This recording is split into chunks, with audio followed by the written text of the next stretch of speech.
Good morning, everyone. It is Friday, January 29th, 16th of Shabbat, Erev Shabbos, Parshas Beshallach, also known as Shabbos Shira, because we read the Shira in Shul, Az Yashir Moshe, etc. For me, it's a little personal because this is the first parsha I ever really learned how to lane.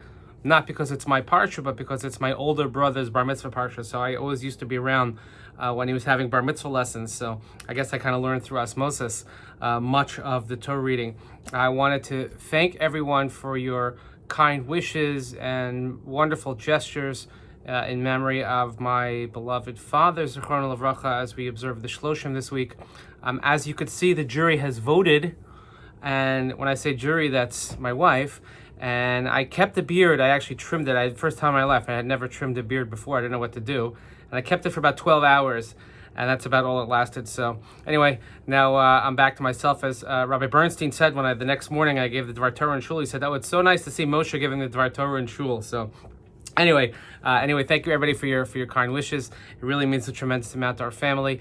And particularly what was most meaningful was our shul's dedication of our week of learning at the Joseph Kushner Hebrew Academy, Ray Kushner Yeshiva High School.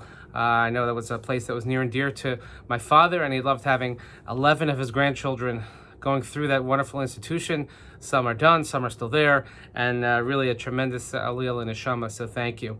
I also want to wish a happy Shabbos birthday to Chick. I think it's Chick Parody's birthday on Shabbos, and it's also Chick's brother's yahrzeit, I believe, so interesting combination of events, but again, we surely have simchas in shul, and I just wanted to share a brief Devar Torah before Shabbos on this very, very cold Shabbos, very cold. And it was so cold I almost wore a coat coming to shul this morning. That's how cold it was. But we read of the Jewish people finally leaving Egypt, and miracle after miracle after miracle. We saw the miracle of the Makos, the 10 plagues, and we see the splitting of the sea and the singing afterwards, and then we have the miracle of the man. And we see that throughout the entire sojourn in the desert, the Jewish people are very much dependent on miracles. Of course, the people need food to eat, they need water to drink. But those miracles, as my Rebbe, Rabbi Wein, would always teach us, were something that was dependent on the input of mankind. Moshe had to hit the rock so the water would come out. They had to go out and gather the man. It wouldn't just appear in their homes. And the question is asked is that why is it that if God is performing these miracles, why not go all the way? Why not just have it appear on your table? Why not open your refrigerator and there's a bottle of water there, so to speak? And that's because we have this very Jewish notion of God helps those who help themselves. We have to have a tremendous amount of what we call hishtadlus. We have to have human input while at the same time relying on miracles. And this will explain why it is that this is not the generation that could go into the land of Israel. Is that even though they recognized God, they appreciated Ve'aminu b'Hashem v'Moshe avdo, and they could accept the Torah, and they could buy into religious belief. But the second that anything went wrong, the response was always, let's go back to Egypt. Let's go back to our bondage. And so we have this token sayings that you could take the people out of slavery, but you couldn't take the slavery out of the people.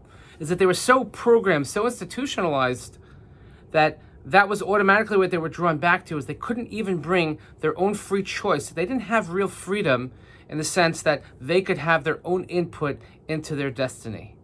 And that's not something that you can miraculously give to someone. That's something that you have to do on your own. You have to be able to break that cycle. You have to be able to work on yourself constantly to be able to take that next step towards freedom. And unfortunately, this generation was unable to do so. And we've seen a lot of that historically, where people who have, let's say, been imprisoned have a very hard time being on the outside. We'll always refer to Lahavdil Elef Alfa Havdalas, if you ever saw the great movies. There are a few movies that when they come on that you kind of like have to watch them. So I think Shawshank Redemption is one of those. Eliane Levy will tell you that, she didn't agree with me, but I always tell her which movies to watch. And the scene where Brooks, when he gets out of prison after being there for most of his life, and he can't handle it on the outside. Prison was something that, you're programmed, and you have 3 meals a day, etc., etc., etc. So the Jewish people, almost in the same sense, they felt like we have to go back to our prison because at least we that's the devil we know. Part of growth in humanity, but particularly in Jewish life, is our ability to constantly work and embrace and grasp onto that which is coming, which is new. And I think it's particularly appropriate at this time of year because over the last almost a year, it's amazing, it's almost a year, we're in the month of February already coming upon, which when March comes, we'll know what the anniversary of March is. But we've become used to a certain practice, or maybe I should say non-practice, when it comes to community life. By the way, for very, very good reason. The challenge is going to be when things open up, and God willing they will, and whatever the new normal is going to be, but things will open up and we're starting to see it.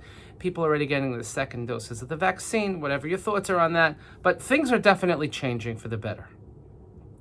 And let's pray and hope that anyone who has been afflicted by this machla should certainly be healed and no one should suffer anymore from this. We've suffered way too much. But when things go back to normal, are we going to be able to put in our own efforts to deal with these new miracles?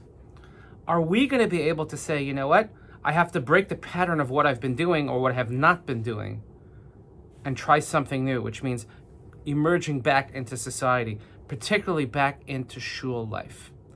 Now, it's going to be a tough question, and it's different for every single person. And of course, one has to be safe, one has to be careful, one has to find your own comfort level. There's no question about that. And we here at shul have worked very hard to try and accommodate every single one's comfort level. And we're a tremendous level of understanding and appreciation of where everybody stands on these issues. But sometimes we could just come into rote behavior and we could fall into a pattern and we could just say, you know, it's just easier to go back to Mitzrayim. It's easier to go back to lockdown. It's easier to just stay home and not try anything new, when in fact it might be safe to do so. So it's just a thought. It's something to think about, that if we're the generation that's coming out of Egypt, we don't want to be defined by our slavery. We want to be defined by our ability to dictate our own actions and to take part in the miracles that occur to us and for us.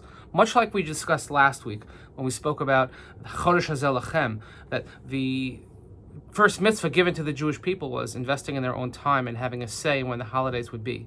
If we can do that, if we can have a say in our own miracles and we could partake in the process that is laid out for us, we will be the better for it. So again, I look forward to a time when we can put all this behind us, but I also look forward to a time when we will learn so much from this. In the meantime, let's have a wonderful Shabbos Shira. Everybody should have a peaceful, a warm, a restful, and a healthy Shabbos. And we'll see you all very soon, right back here. Shabbat Shalom.